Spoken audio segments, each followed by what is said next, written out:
For installation on a pinch tab, the connector you will be using has been pre-installed. Lift the arm in an upright position and place a towel underneath. This will protect the windshield if you accidentally allow the wiper arm to fall. Ensure your windshield is clean, dry, and free of any debris. For best results, install in a cool, dry place and not in direct sunlight or extreme heat. Spread top cover open by the tabs at the rear to lift up. Attach the connector to the arm. Push down to lock wiper blade. Close cover to lock in place.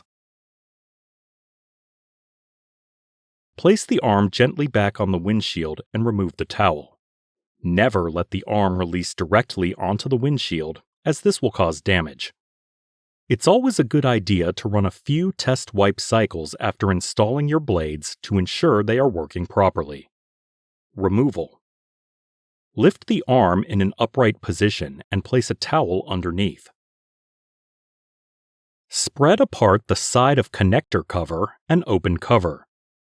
Release the blade from arm.